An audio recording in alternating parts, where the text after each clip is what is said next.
Today we'll continue with our discussion of the Siksastakam prayers.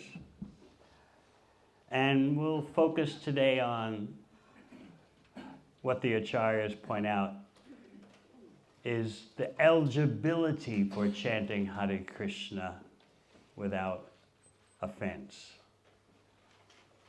And or the eligibility to chant Hare Krishna constantly. Because as we heard yesterday, the key to eradicating offenses is to go on chanting. And we pointed out how this is counterintuitive to our mundane thinking. Well, if I'm not doing something well, I should just stop it. What's the point? If I have no taste, and if I realize how wild my mind is, and how busy my day is doing so important things, then I should just stop chanting. But no, we are instructed that by trying to chant more, indeed trying to chant constantly, the tendency for committing offenses while chanting diminishes.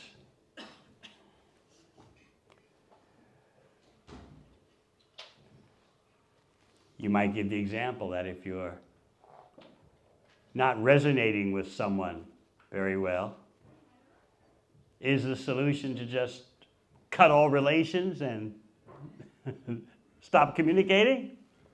Or is the solution to listen more and try to understand more and discuss more? So similarly, to increase our affinity, our attraction for chanting Hare Krishna, chant more Hare Krishna. Now the question arises, how can I chant more Hare Krishna? Oh, there's one other point we discussed yesterday we can briefly review. That the Acharyas point out, in chanting and trying to upgrade your chanting, you isolate the offenses one by one and try to uproot them. So you're chanting as much as you can, and you're investigating the things you're doing wrong and getting rid of them. That shows Krishna you're sincere. Anyone would appreciate someone who's trying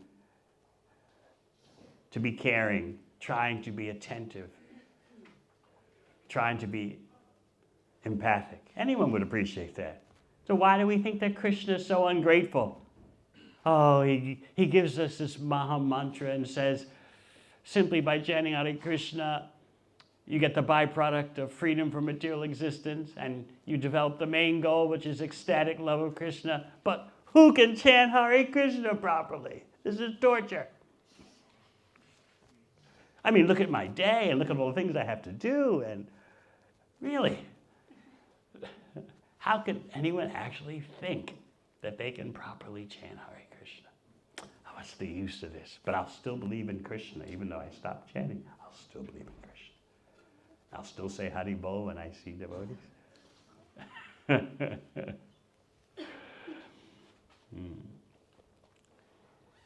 So what fuels your engine so that you can maintain a persistent effort in chanting? That is described in the verse we'll chant from Siksastakam today. The eligibility for going on with chanting.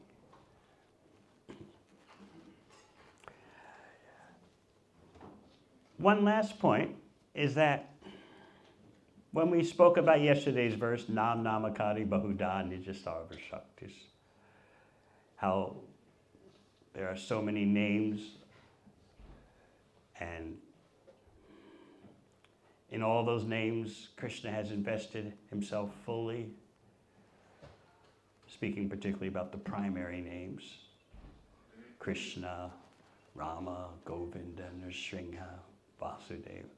And we also spoke about, within those primary names, there's the division between the names more associated with reverence and awe and opulence, like Rama and Nrsimha, and the names associated with the Madhurya, Krishna's sweetness, like Gopijana Vallabha, Radhika Raman, Krishna, Govinda. So in introducing that verse, Chaitanya Charitamrita describes that in stating that verse, Lord Chaitanya feels an expansion of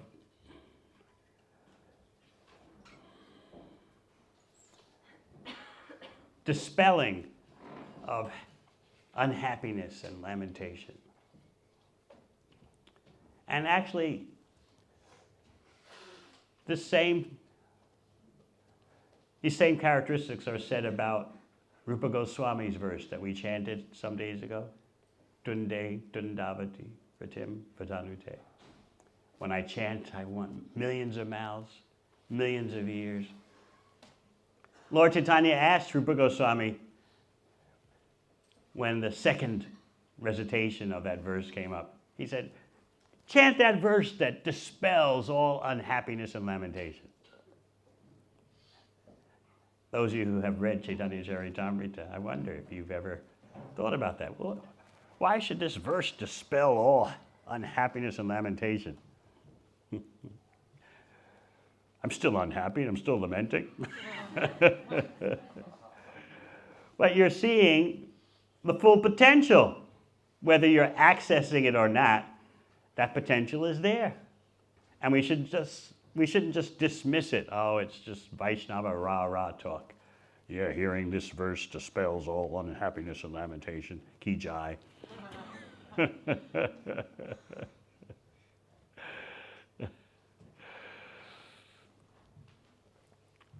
That's the full potential. And we should always be eager to unleash that full potential.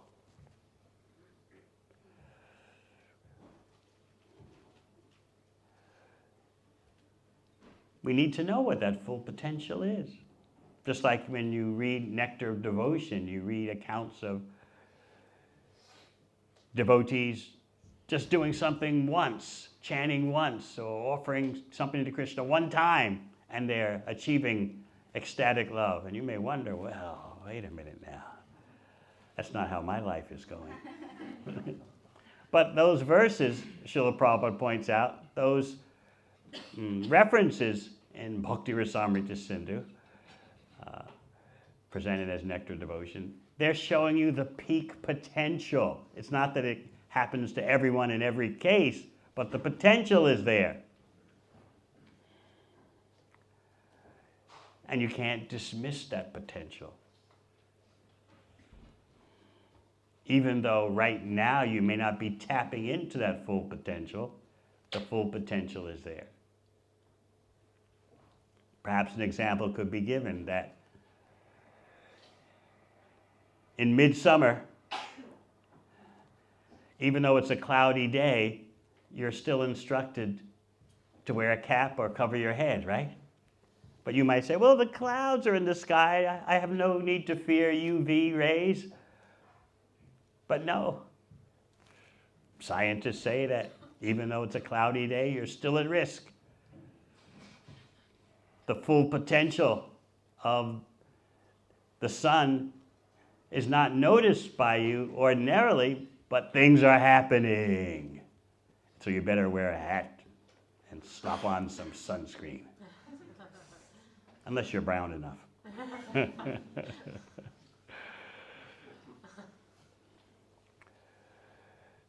So similarly, the full potential of the holy name is there. And we should acknowledge that, even though to our material senses we don't see that immediately.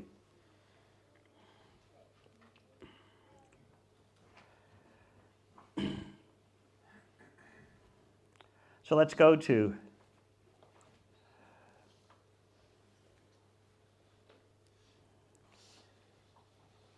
Anchalila chapter 20.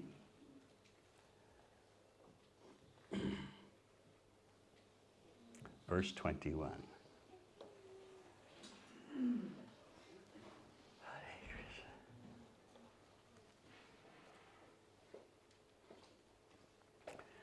Jai Jai Shri Chaitanya Jai Nityananda.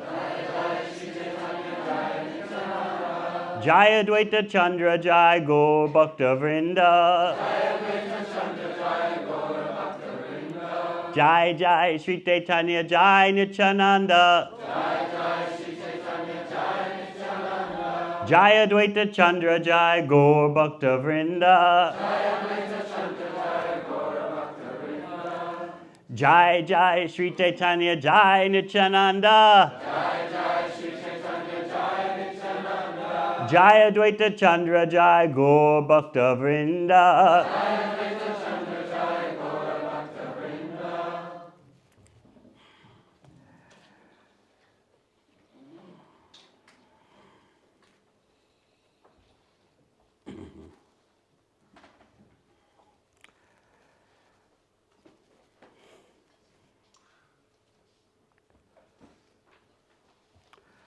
Tranadapi Sunichena Taro Eva Sahishnuna Amanina Manadena Kirtaniya Sadhari Tranadapi Sunichena Taro Eva Sahishnuna Amanina Manadena Kirtaniya Sadhari Tranadapi Sunichena Taroiva Sahishnuna Amanina Manadena Kirtaniya Sadhari Tranadapi Sunichena Taroiva Sahishnuna Amanina Manadena Kirtaniya Sadhari.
Vaishnavis.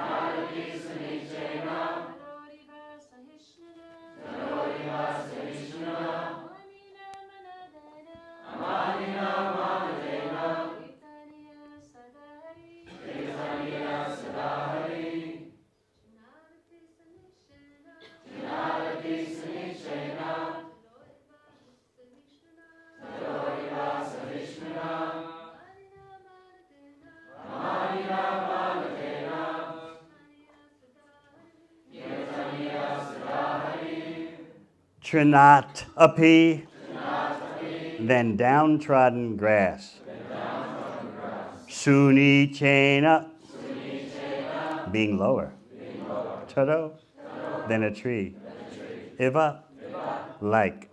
Sahishnuna, with tolerance. Amanina, without being puffed up by false pride. Manadena, giving respect to all. Kirtaniya, to be chanted. Sada, always. Hari, the holy name of the Lord. Translation: one who thinks himself lower than the grass, who is more tolerant than a tree, and who does not expect personal honor, but is always prepared to give all respect to others, can very easily always chant the holy name of the Lord.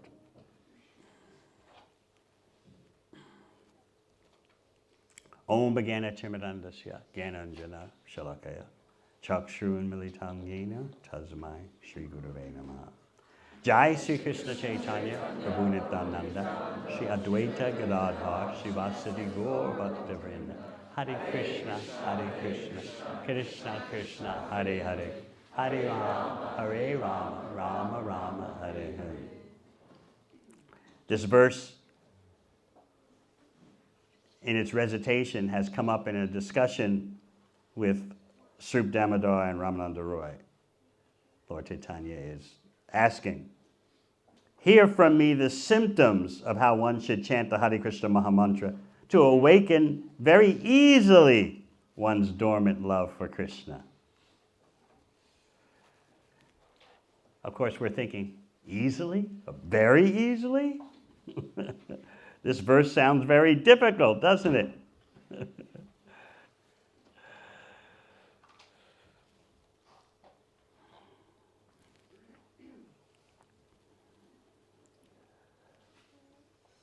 By our efforts to chant Hare Krishna carefully, as we near the stage of offenseless chanting, the four qualities, the four jewels mentioned in this verse start to emerge. Number one, a natural meekness and humility. So Bhaktivinoda Thakur explains that natural meekness and humility is coupled with a detachment from matter. In other words, as long as we are attached to the illusory energy and its false presentations of happiness, you can't feel yourself to be humble, because the very act of engaging with the material energy for enjoyment means pride. You're asserting yourself in an abnormal, very strange way. So first of all, to take upon ourselves material enjoyment means the pride that I can get satisfaction through my material body and mind. So you're automatically adopting a bizarre mindset just by the act of trying to engage with the material energy for one's own gratification. You've taken on a very strange posture, a very abnormal, freakish position. And it's the false ego that's driving that. Otherwise, you wouldn't do it. And you have to push yourself forward in that way. How do you push yourself forward? Externally, you may be very shy and reserved and non-assertive, but you're pushing yourself forward with the misconception that my body and mind and my senses will satisfy me. So that's not humility. That's actually arrogance. I push Krishna aside, and here is my program. my body, my mind, my senses, we're going to get something that's good for us.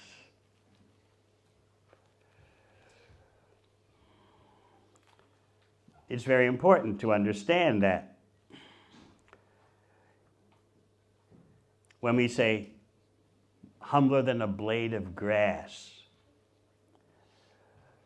that involves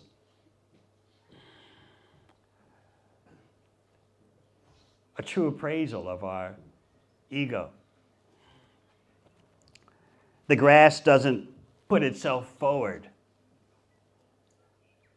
so to speak. It's minute. And in our constitutional position, spiritually speaking, we're tiny particles of Krishna. Yet, when we take on material life, we blow ourselves way out of proportion. This is the point I'm trying to make. Now, you've read in Bhagavad Gita where Krishna recites the materialist mantra. Ishvaro aham bhogi, siddhoham balavan sukhi. I am the controller. Ishvara aham. Aham bhogi, I'm the enjoyer. Siddhoham. Everything I do is perfect. Balavan, I am so powerful. Sukhi, and actually I'm always happy, more or less. So this is the opposite of thinking you're humbler than a blade of grass. So what does that blowing of yourself way out of proportion? It is the false ego in conjunction with the mind.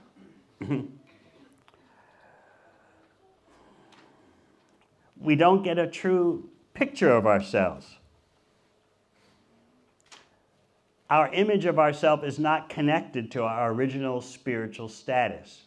And by that I don't mean your original rasa with Krishna. I mean simply jivera swarupoi krishnera nityadas. You're the eternal servant of Krishna. Servitude is the underlying basis of all the developed rasas.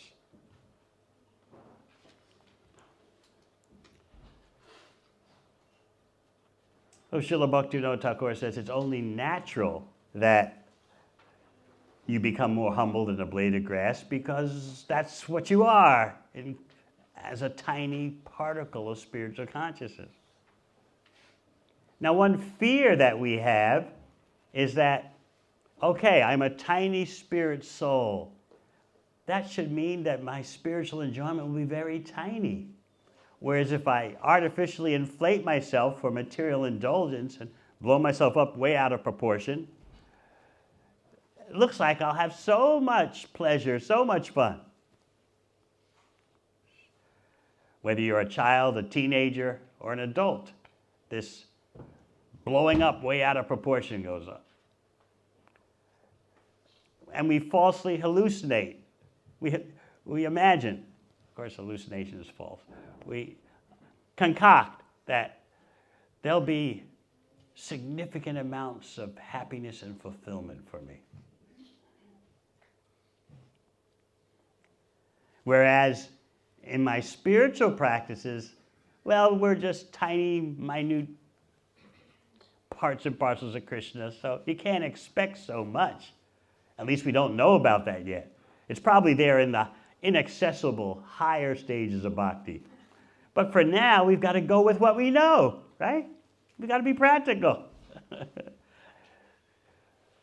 We know that by wading into the so-called ocean of material fulfillment, it's going to dry up sooner or later. But why not get it while you can? There's something there. Whereas Anandam Buddhi Bhardana, the ocean of transcendental bliss, well, right now we're just getting a drop of that. Whereas the material ocean, the samsara sindhu, the ocean of repeated birth and death, looks so promising. And it's something, you've got to deal with what's at hand, right? Be practical, right? A samosa in the hand is worth 5 in the wok, yes? Or in the oven if you only bake your samosas. So we think we're practical and pragmatic in that way, right?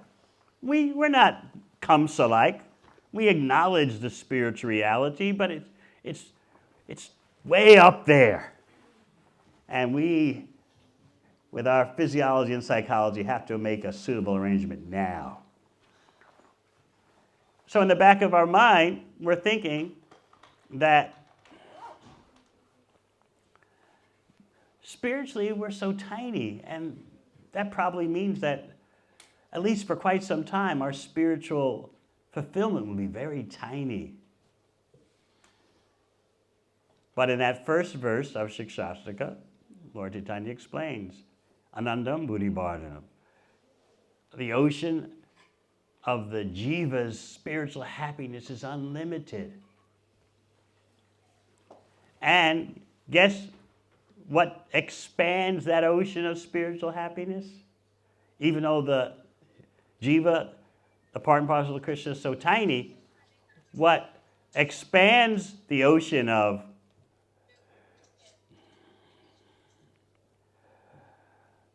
spiritual happiness is the Hare Krishna mantra. So while you're chanting, you're increasing the limits of an ocean that has no limits. So all this is going on while we're chanting.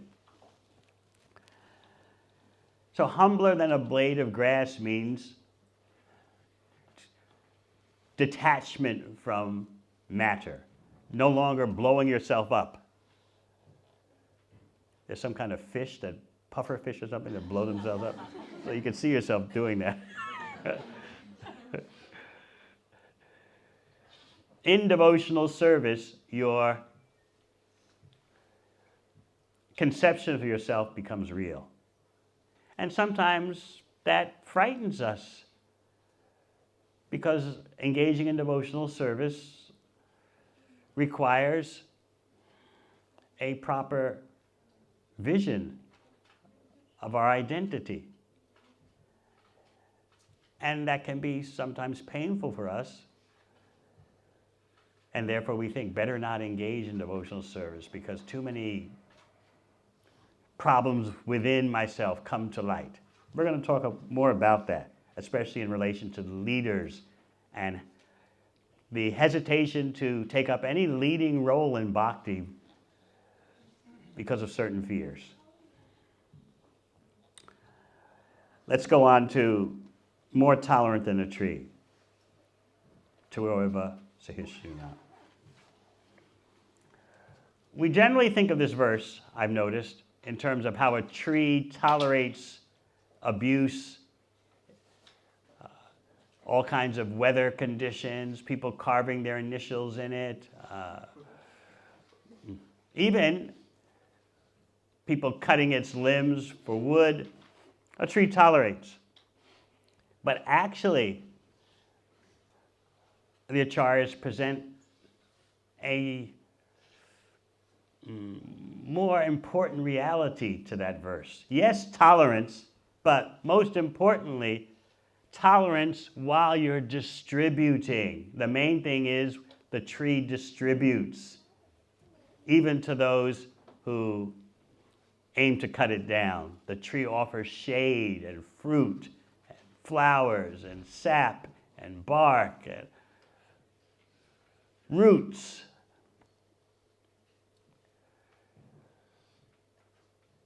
So I wonder, have you thought about more tolerant than a tree in that way? This is the main way that the acharyas present this verse. Not just to be more tolerant than a tree means mainly you're biting your tongue and clenching your teeth. And no, this is about humility in dynamic action of spreading Lord Chaitanya's mercy. Remember the chapter in Adi Lila about the Bhakti Kalpataru, the desire tree of devotional service? And how Lord Chaitanya says, I'm the gardener, I'm the tree, I'm the bestower of the fruits, and I'm the enjoyer of the fruits. But I can't do it alone. There's so many fruits and they're so tasty. That's our opportunity to be recognized by Krishna. That's our opportunity for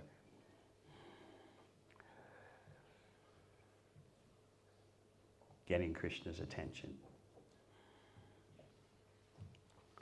And indeed, while you're distributing the fruits of bhakti munificently and magnanimously, don't think there's always going to be appreciation. And this is one of the hardest things. In fact, it's probably the hardest thing in outreach and cultivation and mentoring devotees. Dealing with lack of appreciation. It can totally set you back. When you invest your heart and soul into helping someone, and then they, some or other, misunderstand, don't appreciate, blame you for this or that, it's very difficult. As we've explained before, this is the number one way that the illusory energy uses to clear the field of the bhakti players. Into the bin you go. Get off the field. Just see, you put so much effort and no one appreciates. That's the number one way how to reduce Lord Chaitanya's personnel. When they don't feel appreciated, although they put their heart and soul into helping someone, it can be devastating. And sometimes such devotees vow, that's it, I'm just minding my own affairs. I tried helping others, I tried sacrificing, and look what happened. So, Turava Sahishnana means, while giving, you are tolerating. Not just tolerating in of itself. You're like the tree that's always giving, even though there's not always appreciation. And that's the hardest thing to do. And that requires real humility.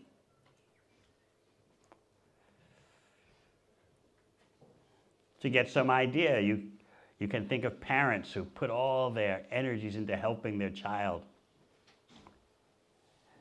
And then later, especially when teenage years come or the turbulent 20s, the child just flicks the parents off. Right? Like back in the countercultural days in the 60s, the slogan amongst all the youth, never trust anyone over 30.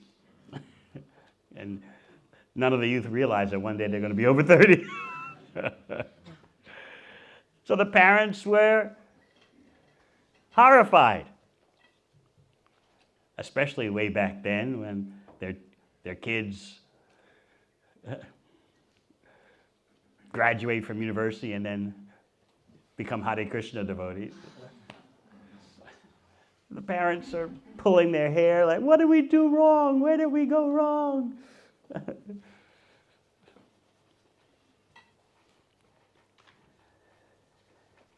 Material parenting based on biology, although of course for devotees that has a spiritual purpose, and outreach have so much in common.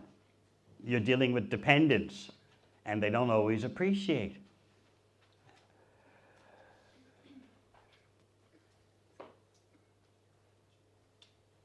That's another reason why persons hesitate, devotees hesitate to take up any leading roles or guiding roles, because they don't want to be stabbed in the back. It's a very unpleasant feeling. Be falsely accused or misunderstood.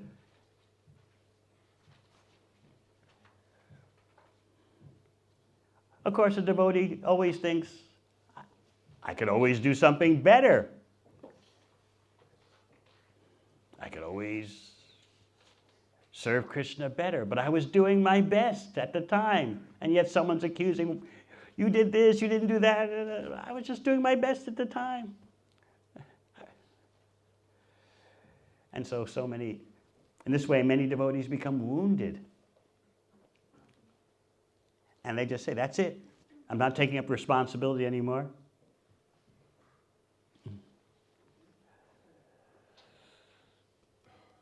Just like, let's say, our Guru Vani has worked so hard organizing the festival, and then someone puts on the internet, who does she think she is?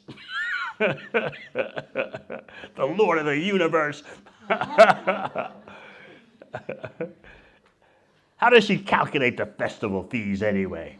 How much is going in her pocket? We'll start an internet campaign on. They have websites now that you can anyone can make a petition. Yeah, we'll make a petition online and. She could feel horrified, like, I can't believe it. What is this? I have sacrificed so much. And this is the response I get. So sometimes, I don't think she would do it, I hope not, but devotees just say, that's it. And enough of this. I'm minding my own business. Stay in my own home, and that's it. No more of this association of devotees stuff.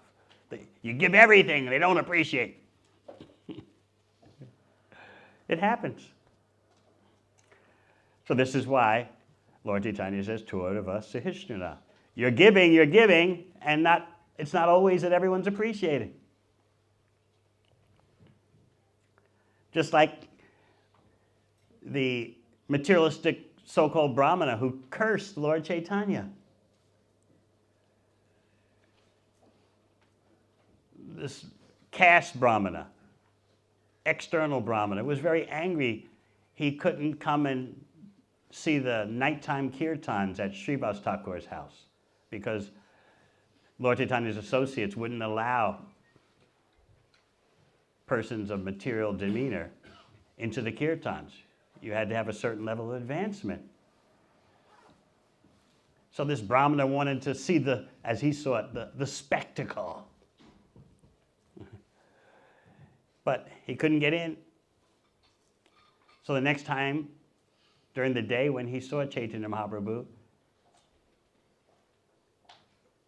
he put a curse on Lord Chaitanya.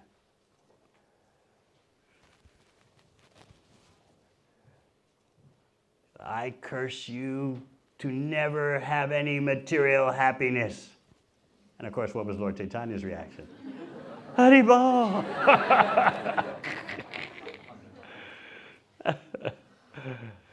I don't know if we would respond in the same way. Oh my God, my life is ruined.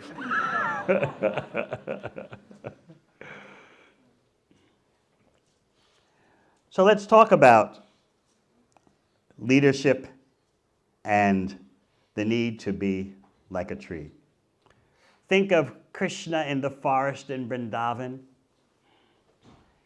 and he's wandering there with his cowherd boys. There's the hot summer sun, but all the trees have made a canopy over Krishna and his cowherd boys so that they're cool. And Krishna, when he travels through the forest, unless he's sneaking off to meet certain persons, as he's traveling through the forest, he's always got his mates surround him. Usually it's 11 cowherd boys, 8 surrounding him, 1 with an umbrella over his head, another clearing the path in front, and then there's Bhadrasena, who's the commander-in-chief of the cowherd boys. He's watching the whole formation. So they're going through the forest like that, and the trees, they're all spiritual. They're part of Krishna's pastimes. They're providing a canopy. And so Krishna's commenting, Aho esham varam janma. How glorious is this birth as trees. Now, normally you'd think in material existence, trees are very lowly birth. Practically unconscious. They're alive, but practically unconscious, and they have to stand there through all kinds of weather conditions. But Krishna is telling his cowherd boys, Aho esham varam janma, sarvapran upajivanam.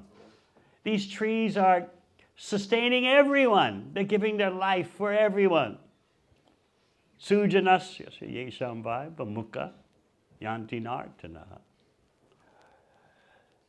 They don't disappoint anyone, just like a real saintly person. Whoever comes to a real saintly person never goes away disappointed.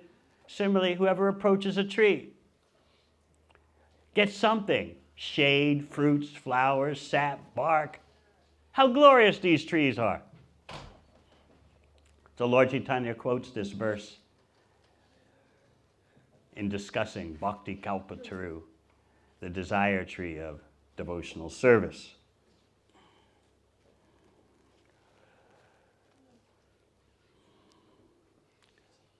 When I'm speaking at outside engagements, sometimes I make the point that everyone's life is based on a metaphor, whether you recognize that or not.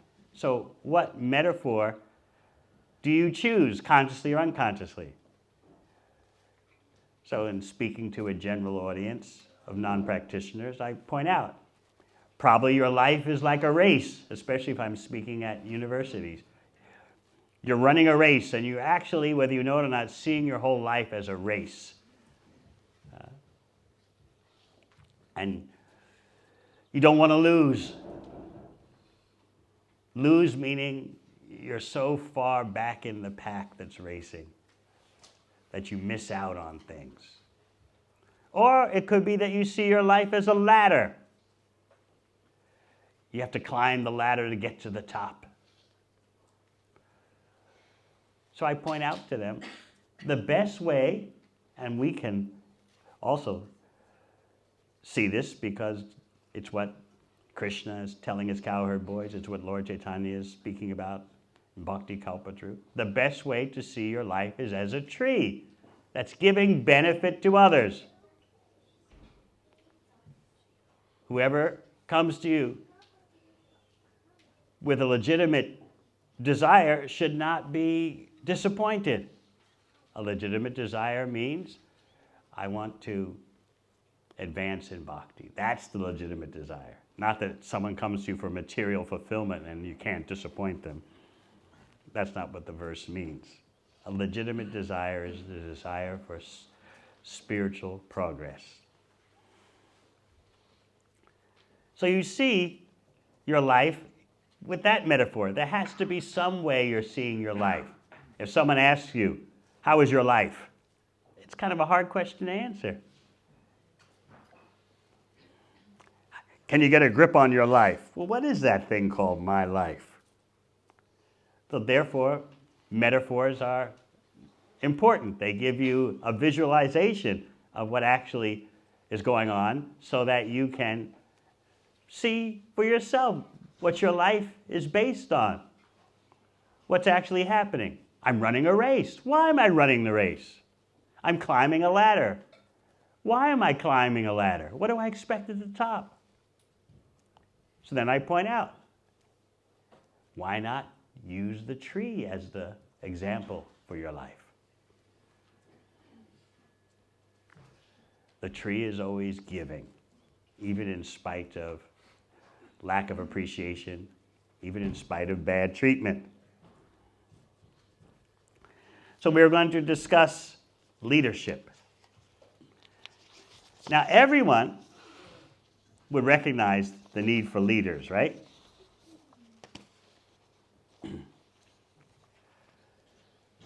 Everyone recognizes, whether in the working world or in the world of devotional service, someone has to pay attention to how things are going on. Someone has to pay attention to how things are organized, whether we like it or not. So the paradox is that although so many recognize the need for leadership, very few want to be leaders. So what's going on?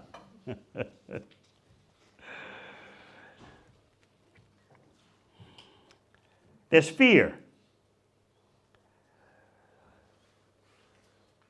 fear that you'll be resented, fear that people will think you're competing, fear you're going to get blamed, fear that you're going to be seen as aggressive and pushy.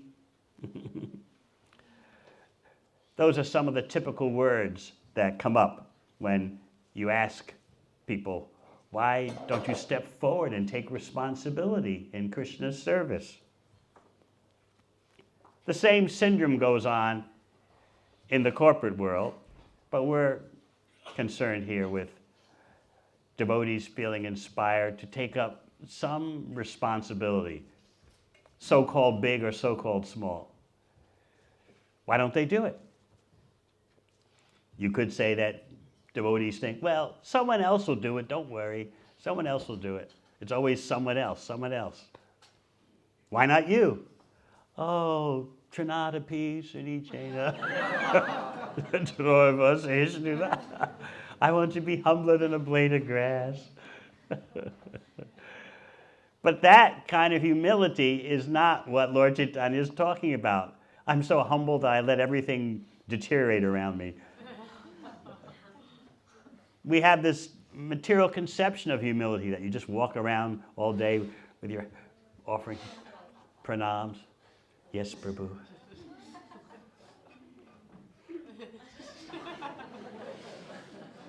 I'm so fallen. Oh, have you done such and such service? Oh, Prabhu, I'm fallen. I'm incompetent. I'm useless. That's why I don't do anything, because I'm useless. That is not the humility that Lord Chaitanya is speaking about. If we look in Brihad Bhagavatamrita, we find Narada Muni describing Dainya, humility, in a very wonderful way. He says that the humility, seeing yourself as lowly and unworthy, doesn't mean that you're lazy and ineffectual. No, he says real dainya, real humility means that everyone else sees that you're very effective and very productive in Krishna's service, but you yourself naturally think, I have very little value. So it's about dynamics. You're active with your humility. Not that you use humility as an excuse to be passive and lazy and irresponsible. No, real humility means you're dynamic and active, but you still think, I have so far to go. I could be much more Krishna conscious. I could treat devotees much better. So this is very interesting. And then you get to the peak potential of dainya, or humility, Brihad Bhagavatamrita explains, when the humility is coupled with prem, and the two feed into each other. The humility feeds into the prem, the pure love of Krishna. The pure love of Krishna feeds into the humility. And there are different levels of that. And the highest level of dainya, or humility, is shown by Krishna's dearest devotees in Vrindavan when Krishna has left for Mathura. Their feelings of separation bring out the highest level of humility. How can our life go on without Krishna?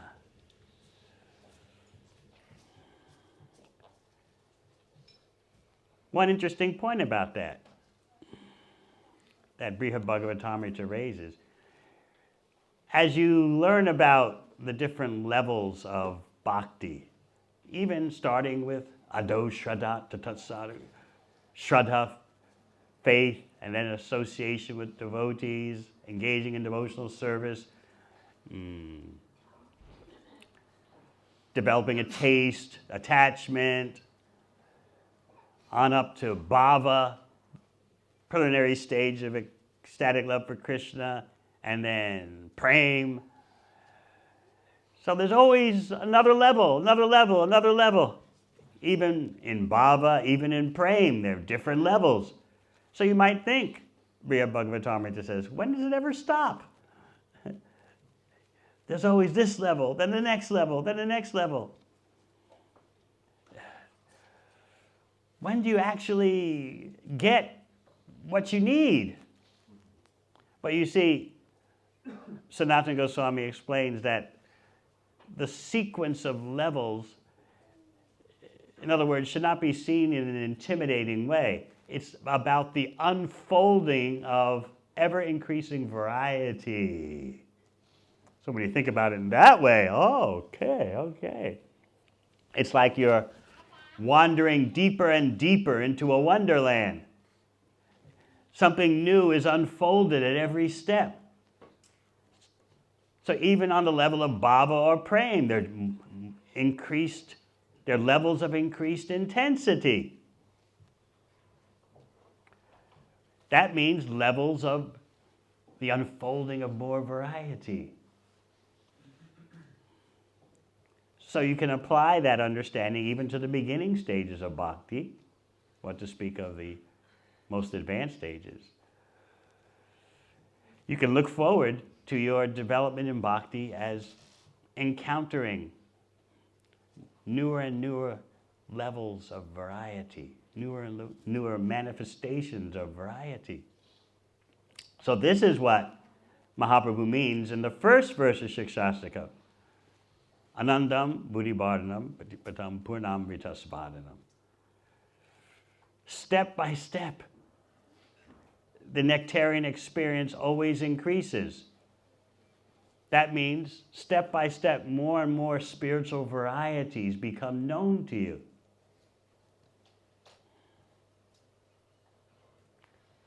So then there may be the fear that, well, maybe I'll just become addicted to spiritual happiness for my own well-being, my own fulfillment. I'll forget all about Krishna. And in Vrindavan, everything is Krishna-centered. Everyone is always thinking about Krishna's happiness. So maybe I'll just get into a kind of a spiritual and quasi-spiritual enjoyer and wanting Krishna to fulfill me and make me happy. And maybe I'll lose sight as I'm experiencing the ever-increasing freshness of the waves of bhakti. Maybe I'll just get into a whole selfish enjoying thing. But no, Lord Chaitanya says, sarvatma snapanam. That you'll always feel cleansed and refreshed. You'll be immune to any desires for self-aggrandizement if you're actually executing the process properly. You'll be so immune that you don't even want to be, and this is an advanced point, you don't want to be the devotee, you want to be the assistant of the devotee.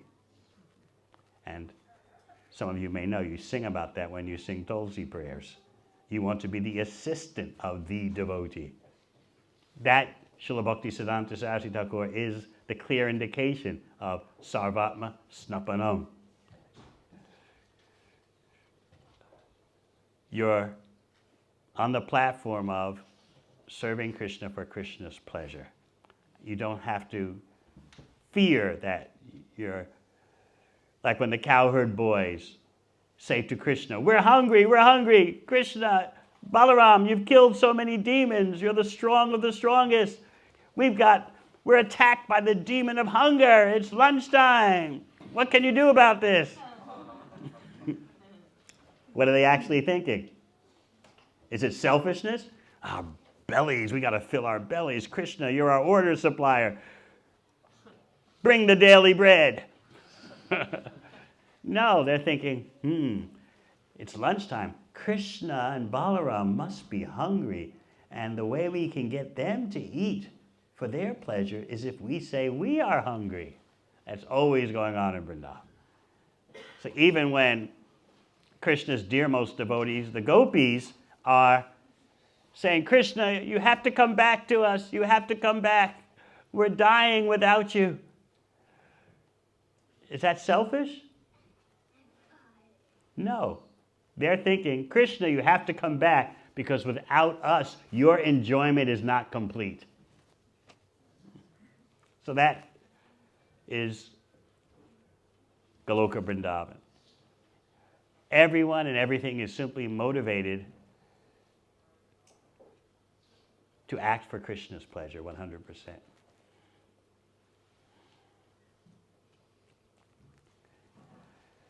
So we'll go back to leadership for Krishna's pleasure.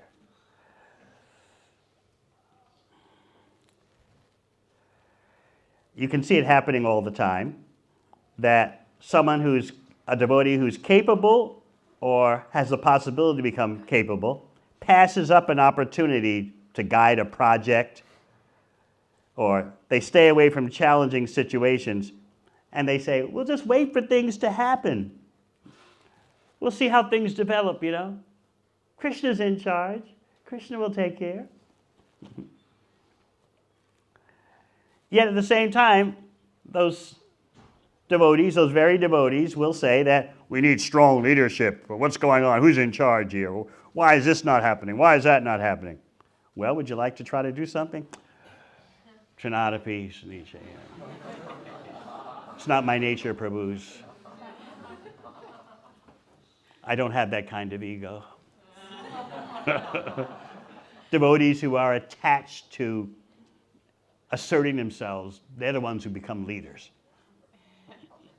They have to work that out, and therefore we're right to torture them because they need to work out their syndrome for being assertive and dominating. We have to put up with that, But would you like to do something? I just hear and chant, that's all. Well, what are you hearing and what are you chanting? What are you reading? It says that you should be thinking how to please Krishna best. I haven't gotten to that level yet. Well, then why criticize those who try to take up some responsibility? Well, they haven't gotten to that level yet either, but they're pretending. They're throwing their weight around. If they were pure devotees, I would follow them.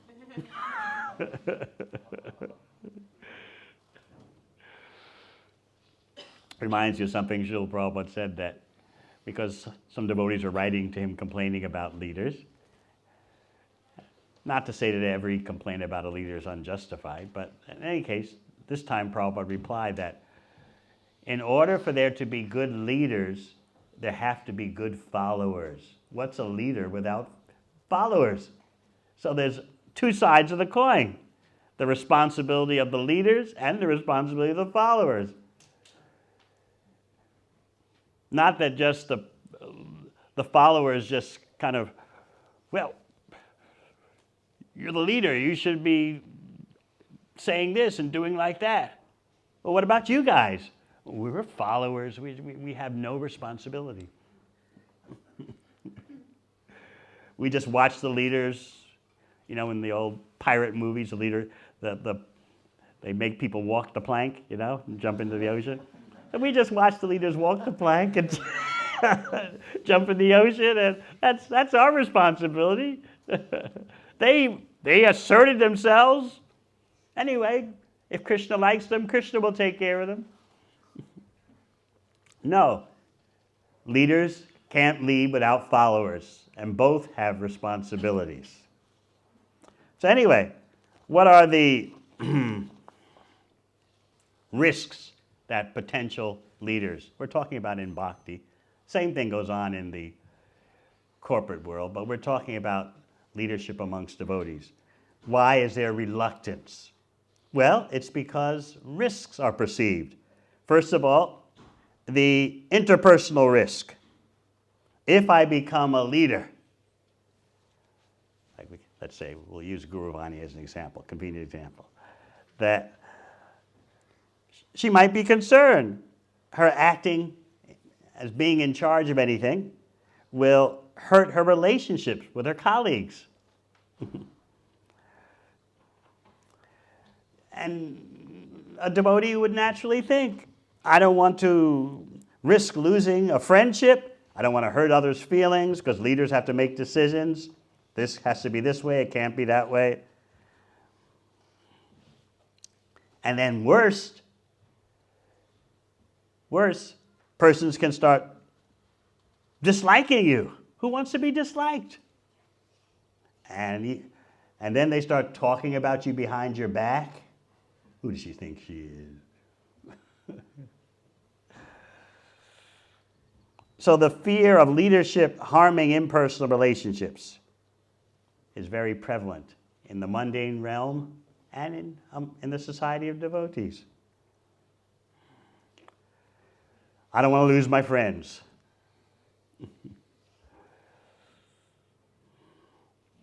That's number one. Number two is concern about your image. If I take up a leading role, others may see me in a bad way. My image is at risk. They'll think I'm a know-it-all. They'll think I'm aggressive. Even though everyone, whether in the corporate world or in the devotee world, claims to admire leadership. At the same time, few want to take up any responsibility because they're worried about their self-image. I want to be seen as humble. I want to be carefree and just be able to associate with devotees without worrying about this or that, or who's doing this, who's not doing that. I don't want to be seen as pushy and aggressive, like I know everything. So that's number two. You're worried about how you'll look in the eyes of your peers. And then finally, blame. Something goes wrong. If you're the leader, you're held personally responsible, even for a collective activity or something the group does. The leader gets hung. And who wants to go through that?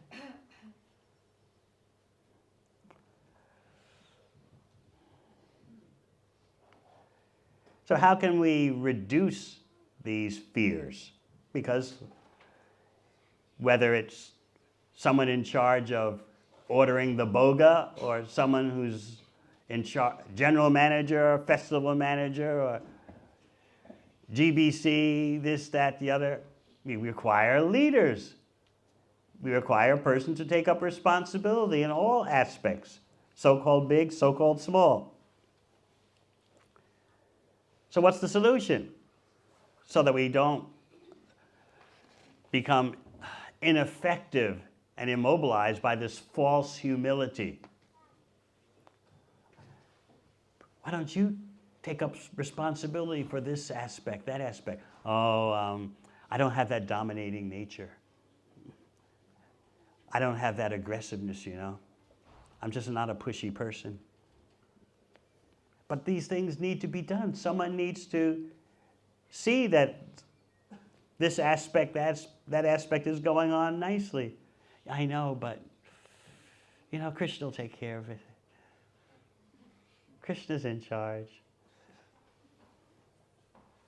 So how do we try to reduce that artificial humility that dissuades devotees from taking up leading roles? And this is a problem that goes on at all levels of Lord Chaitanya's Sankirtan mission. Whether it's, will you be in charge of the kitchen, or will you be in charge of a GBC zone? It's the same response across the board.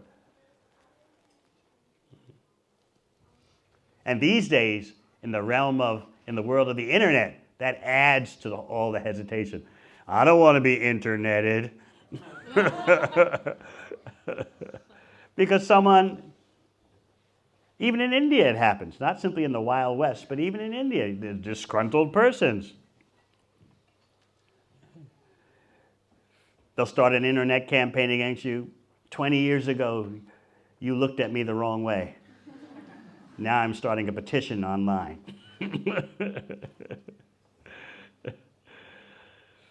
20 years ago, Jai Srila Prabhu raised his eyebrows at me.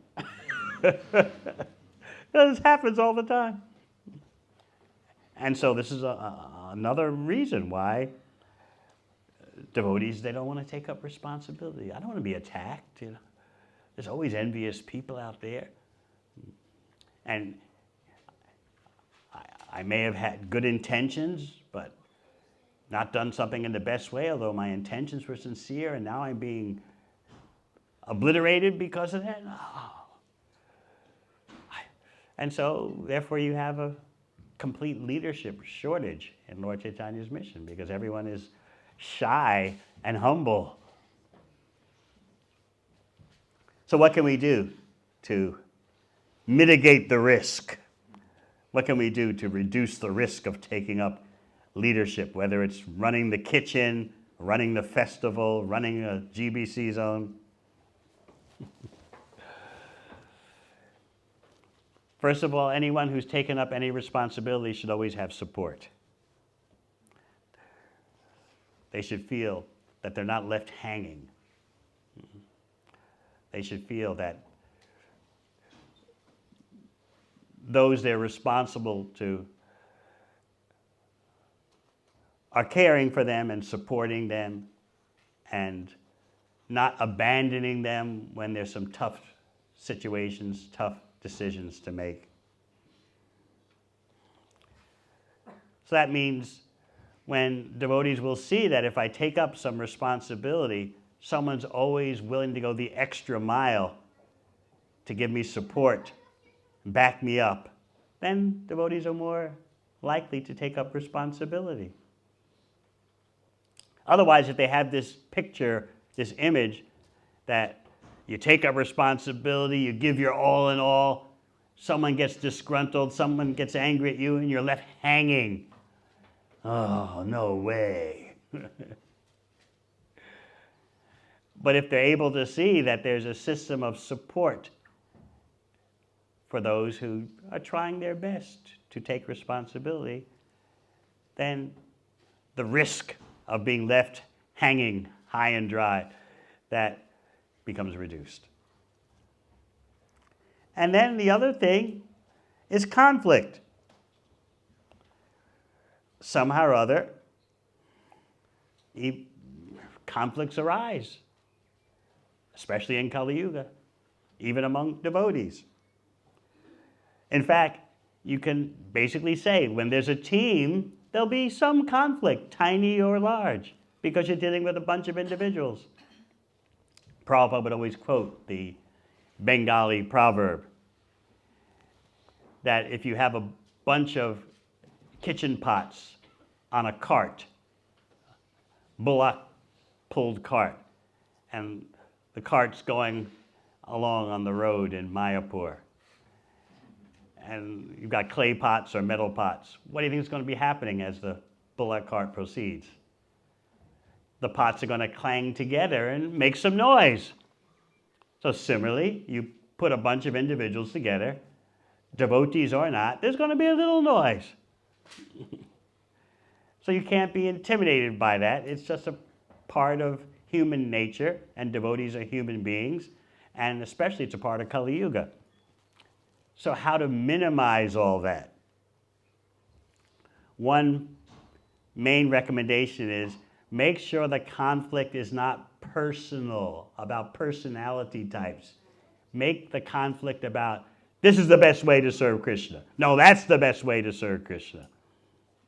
But as soon as it becomes a personal conflict, then things get very ugly. I just don't like the way you are. Of course, you won't say that directly to another devotee, but you'll say it to your friends. I mean, you know, does she have to be that way?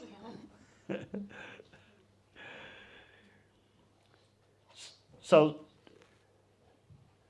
there have to be leaders who are able to point out that, look, there are different personalities because we're all individuals, but the real issue here is how to best serve Krishna, not this person's personality and that person's personality. So in that way, you manage the conflict and how people interpret the conflict.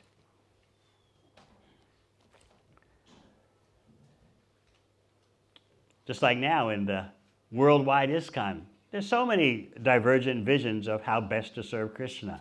We need this. No, we don't need that. There should be this. No, there shouldn't be that. That's to be expected. But we don't want personal conflicts in which you just dislike the way someone is to the extent that you don't see the real issue is how to best serve Krishna. Finally, we should identify so-called low-stakes opportunities for people to try out responsibility. In other words, rather than the idea that they walk the plank, and boom or bust, sink or swim. Let them start out with something small, and then they become acclimated. They wet their feet a bit, and then they can swim deeper. Start out being in charge of this, being in charge of that, and then the person starts to develop. So in this way, we can try to reduce this whole problem that no one wants to take responsibility. This is a common, you may think in the corporate world, everyone's just jumping to get responsibility and go to the next level. No. In the corporate world, there's fear that if I'm the one left holding the bag when everything collapses, I'll get blamed, and that will what? Huh? That's right. It'll be on my record. Even though it was a collective effort, I was in charge. I'll be the one who's hung for it when it comes time for my evaluation, because I was in charge. It's like I know my father was a career man in New York City Police Department. And he would always resist promotion because he said the amount of headache that you get on higher levels is not commensurate with the increase in salary. So he fought like anything every time they tried to promote him. Finally, because I don't know about New Zealand, but in the US, especially New York City, the police department, mainly, it's like the military. So finally they just said, "You are promoted."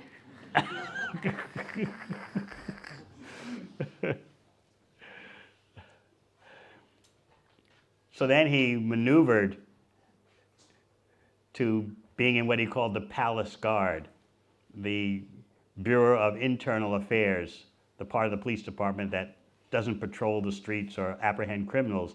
They do surveillance on other police. So he got to that, and then he was happy. Okay, now I'm untouchable. I can cruise.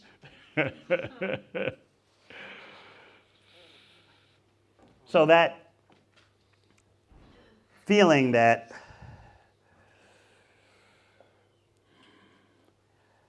I don't want to be the one who's left holding the bag is there in the corporate world, and it's there in the devotee world. And in the devotee world, there's the fear that if I'm the one holding the bag, you never know when the bag ends.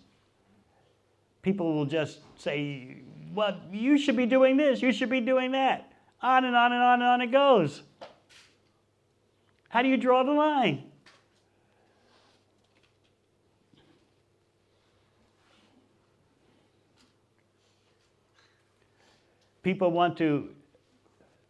Devotees want to put everything on your doorstep.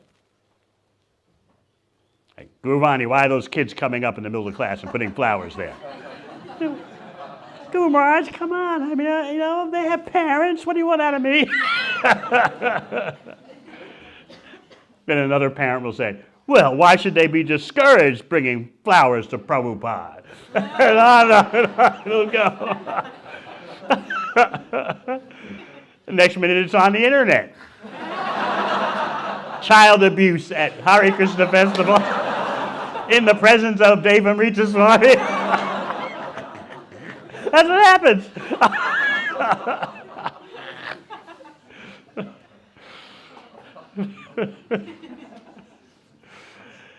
So, I thought that having this discussion is a natural part of Trinada Pisanijena, Torah Vasahishna. And of course, the last part of the verse, do not expect personal honor. We can make peace with that, right? Okay, no personal honor for me.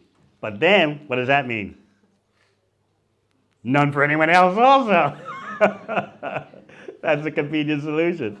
All right, no honor for me, and it's the same, even Stephen, for everyone. No one gets any honor. This is impersonalism.